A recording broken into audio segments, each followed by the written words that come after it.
Today is June 14th in the year 2001. I'm Karen Herman with the Archive of American Television. It is my great pleasure to be interviewing Irma Kusely in Glendale, California. Hello. I'd like to get some background information about you.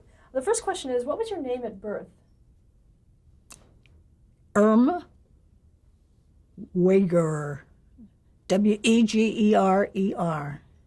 And where were you born? Salt Lake City, Utah. Is that where you grew up? That's where I left there when I was about 8 years old. Is that growing up? And 8 years old. And then we came to California for a brief stay because it couldn't wait to get back here. We went back to Salt Lake and sold the home, and then the family all came here. When were you born? When was I born?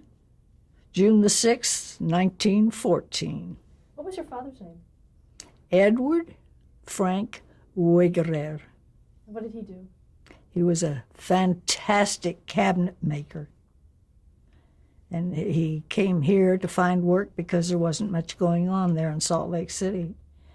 And he came here and he did the entire Union Depot's ticket counter with inlaid patterns of wood.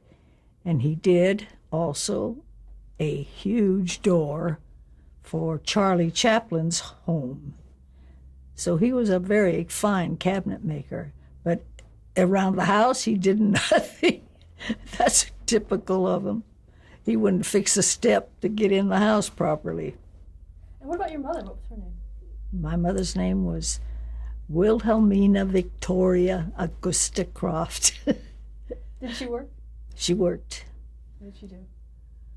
She was basically a cook, a baker too, but she did a lot of cooking. She originally, after her start, she worked for Vandecamp's in Vandecamp's Bakery when it was in downtown Los Angeles on Los Angeles Street on the east side.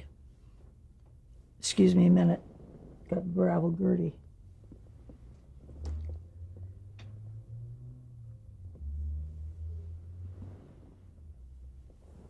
She liked it. And hello. On vacations like Christmas and Thanksgiving and all different little holidays, I worked with my mother at the bakery. Did you enjoy it? Very much, very much. Not serving, but cooking, peeling apples on the grinder and letting them fall in the water. And whatever else there was to do. Mix up mincemeat in large barrels. That was way back. Did you have any brothers or sisters? I did. I had 2 sisters and a brother. They are all passed. And where were you in the relationship to them in terms of The middle one.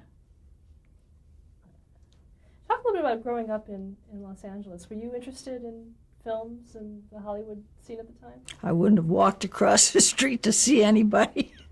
So that tells you something. It's just one of those things. I wasn't interested in celebs. What were your hobbies growing up? I was a tomboy, so I liked horses. I liked baseball. I liked doing all the things that my brother did. And that was it. Did you have any idea what you wanted to be when you grew up? I wanted to be a nurse, first off. Thought I liked taking care of sick people. But that soon flew the coop. I didn't realize what that entailed. But I did all right. Any other hobbies that you had or interests? No, not really. I like to sew, and I like to do all the things that girls do. And I liked the boys, but usually I liked them just to play with. All the boys' games is what I liked. How did the Depression affect your family? Pardon? How did the Depression affect your family? Well, we weren't aware of it being a depression as children. We were well fed. Everything grew in the garden, and we had cattle and chickens and everything right there in Salt Lake in our property. But we did have a rough time, as children are so awful to one another. It was during the war years, and my ancestry is German. And the children used to say that when my mother would call me, "Go eat your sauerkraut," and all nasty things. But that soon passed. It didn't leave any mark on me. What high school did you attend? George Washington High School. Did you work at all during high school? Yes, I did, of course. Every vacation, as I said, I helped my mother. And what did you do after you graduated from high school? I did. I still went on and studied how to do hair because I liked doing it when I was in school. I'd do the kids in the neighborhood, and so I decided I'd go and take up doing hair. When did you become interested in hair? Do you remember how old you were? Well, I liked drawing too, so that was a thing, making ladies look pretty and things like that, and in sketches. So somewhere it was there. And then when I had the ability to work with hair, well, that was another step forward. What was some of your first experience working with hair? Oh, I love the results. That's anything. But I didn't have any idea about the studios at all to start with. Just doing hair and working in a beauty salon. And I did more shampoos than anybody in the world because that was my, what do you call it? When you're just learning. Apprenticeship? Apprenticeship was, and instead of being an apprentice and learning how to do the curls and everything, no, you do the shampoos. So I did, but my eyes watched the twiddling of the hair and all that stuff. And then I practiced it, and that was it. Now, were you studying at the time? I was going to the school and still working at the same time. What school was it? It was the only one available in those years, and I can't even remember the name. And it was specifically for hairstyling? It was for learning so that you could pass the examination that they gave you to get a license. That you didn't just learn about hair, you had to know about fingers and muscles, and manicuring is part of the same thing, and muscles in the face for facials and all that, and then colors. You have to be a little bit of an alchemist, but whatever happened, happened. Was there something in particular that you were really interested in within that field? I loved period looks. When I would turn the pages of books and see the Madame Du Barry's and then the Chinese and Orientals, I loved all of that. The geisha girls and what made them geisha girls. And so I liked that. So how did you get involved in the entertainment industry? Because I lived next door to the mother of Joanne, who was the head, Joanne St. Oger, the head at Warner Brothers with Perce Westmore. She was on the hair thing, and Perce was the makeup man, or the head of makeup. And Joanne St. Oger's mother was a very dear friend to me. When it came time for me to have my union test, she advanced me the $400 which it took to join, because I didn't have $400. Whatever I earned, I had to turn over to the house for living. And so she loaned that to me. And she pushed her daughter and said, "You take her and try her and all this." And So I'd see Joanne when she'd come to visit her mother. And then she finally decided that I might be the gal. And she got me the job. And what job was that? At Max Factors and learning and working with the wigs because I liked that, so that's where I started. And those years, Max Factor was the kingpin in wigs. And all of the Westmores were heads of departments of each studio. One was head at Paramount, one at Universal, one at 20th Century, and one at Warner Brothers. And whatever Joanne would say for me to do, I would do. And then I also went on to go to the studio at night when the wigs had to be ready for shooting the next morning. And so that's how I did it. Just Can you talk a little bit about what the process of dressing a wig is for someone who doesn't know? What are the steps for that? What are the steps for dressing a wig? Well, I was fortunate enough to be right there when the wig was made. And Josephine Turner, who is a dear friend of mine, who is the wig maker of the century, she is now 90 years old and still going strong. But she's not doing wigs. But I have a date with her tomorrow. The wigs they're made for stars, basically. Instead of all the, when they had, what do you call it? Indians, mob scenes, unkept hair. Well, those were store things. They weren't handmade, but these are handmade. And they measure you from ear to ear over the head, from this thing to the back of the nape of the neck, to the design of how your hair grows out here. And each hair in the hair lace in the front is put in individually. And on the lace that is there, it's an octagon shape. There are this, this, this, and this. Whichever way you want the hair to fall, you tie it on that little side knot, one at a time with a crochet hook. That's called ventilating. I learned all of that, and so I knew how to mend a wig if it ever tore on location or something. So that was an asset. And then you use elm, I think it's the elm tree, or shavings, and you soak it in water, and it gets real goomy, like egg white that's not beat up, just gluey. And you do that, and you put it on the hair, and then you roll it, whatever design you want.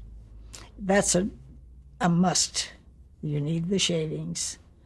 That gives it the life, the shine, and everything. So that's an important thing. People can't use it because they don't like that mess on their own hair, so they have chemical replacements. And everyone that is a made-to-order wig is just that. It's made to order. It's for a production, very seldom for an individual, because it's more popular now when they know about wigs, and people who are unfortunate with cancer and chemo. Wigs have been an asset, taken many of them right out of the doldrums into being great beauties. So they are something that everybody knows about now. But when I started, they were not known like that at all. So this is from one phase to another. You ask me, how do you go about doing that? Well, you know how to do a head. You know how to do a head. The wig is put on the block, pinned on it, and all the lace around. And then you just fix it the way you want to as though it were a person. Did you also work with the particular stars that you Oh, worked on yes. Oh, yes, I did. What films did you work on during those days?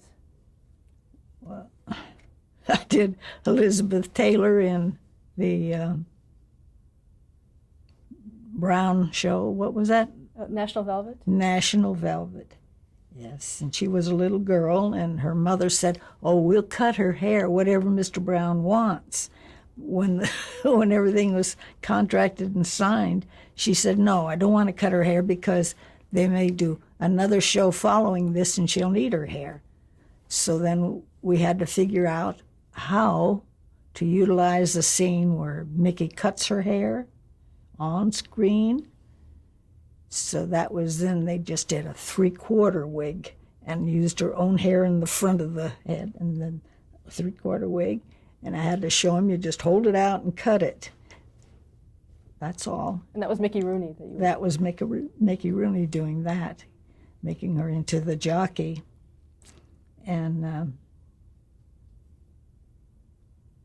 so they had to do that one in one take because there was not another expensive wig to cut up. Then I did her with all the hair she had. I had to lose it under a boy's haircut wig. So that was a real challenge to make the pin curls, then tape the head with a skull fracture bandage, and then put the wig on to make her a little boy. But it was real fun, and she was a doll, always. Just wonderful. So I got through that one, and then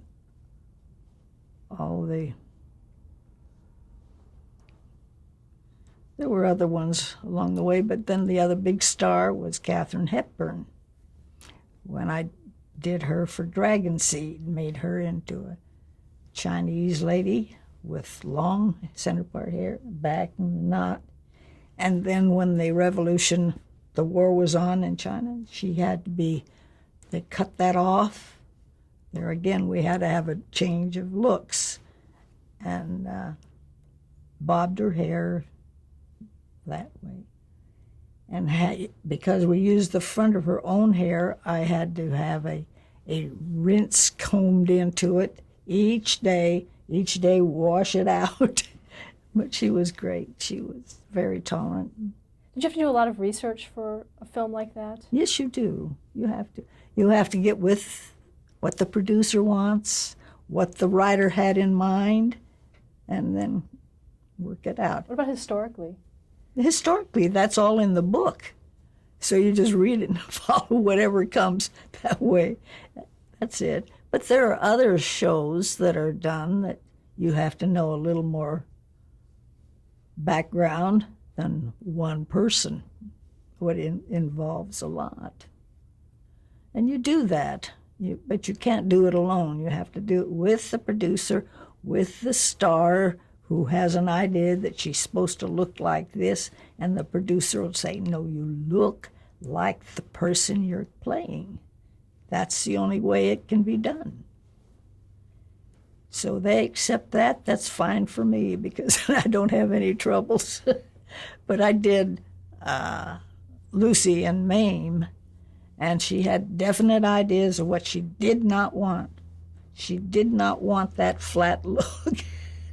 So I lifted it up a little bit, and it worked out. It was still in a passing period. It looked the way it should, but she did not like the real flat look. That was it. Okay, that was in 1974, but going back into the film days, any other films or movies that stand out in your mind in terms of your work? Well, that was a film Lucy did on Mame, but all of them,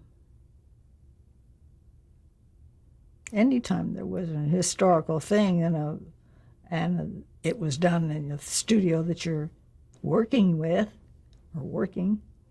So I went from Warner Brothers to MGM, and that's where I spent most of my life, in MGM. Any particular films there that you did that you'd like to talk about? I did a lot on Quo Vadis, on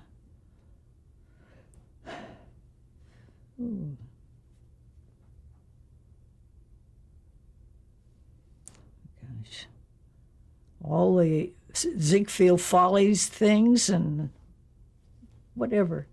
I can't remember them all. Was it mostly working with wigs? Is that your specialty? I was a specialist with wigs, yes. And historical in period. Was there a particular period that you... That I liked? Well, I liked the flapper era of the 20s. That was fun to do. And I adored the colonial wigs. That was wonderful. And the geisha girls, too. Did you also work with the publicity departments at the studios? Pardon? Did you also work with the publicity departments at the studios? Yes, yes. Often we had to do that. But that was basically assigned to the staff at MGM. So you have to be in the staff to go on the publicity. But if a star came in from another studio, she would bring her own person, and that was all right. Is there anything that you had to do differently for publicity stills as opposed to working with film?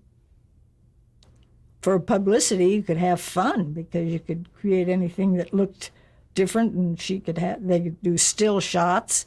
It isn't going.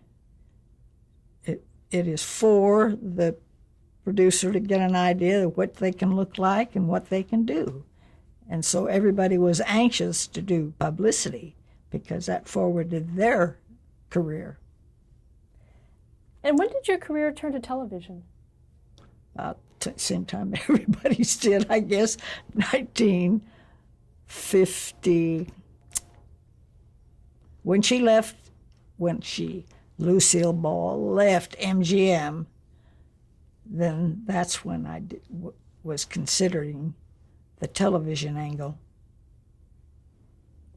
Excuse me.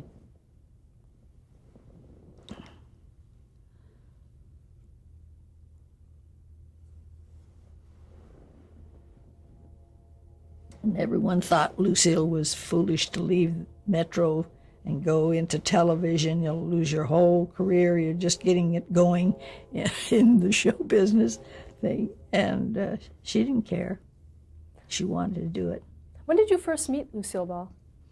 I met her when she was a second lead on the show with Katharine Hepburn, Pat and Mike, or Without Love, not Pat. She played the second lead, but I met her already at Metro when she was there. She knew me and I knew her, but I had no idea that she would be cast with Katharine in the second lead.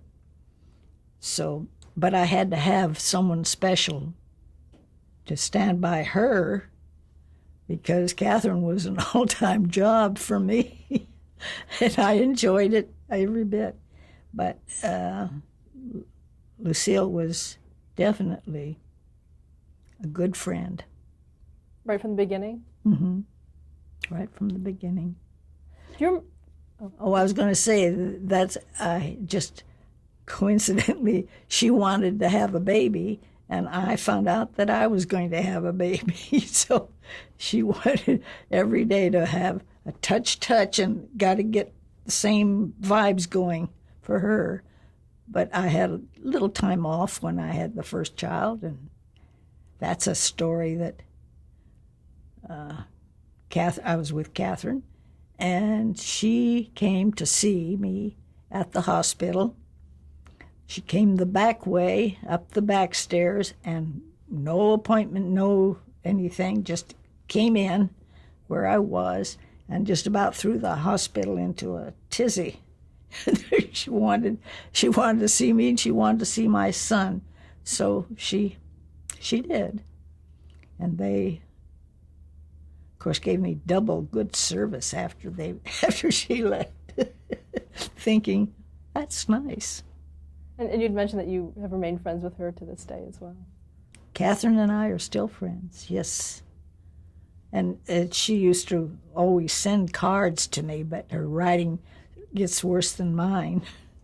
And then she had a secretary who would write and then Catherine would sign it or type the words, and then Catherine would sign it. But it's been a long time since I've had any word with her, because it's very difficult for her to carry a conversation. Let's go back. Do you remember the first time that you saw television? The first time I saw television? Yes.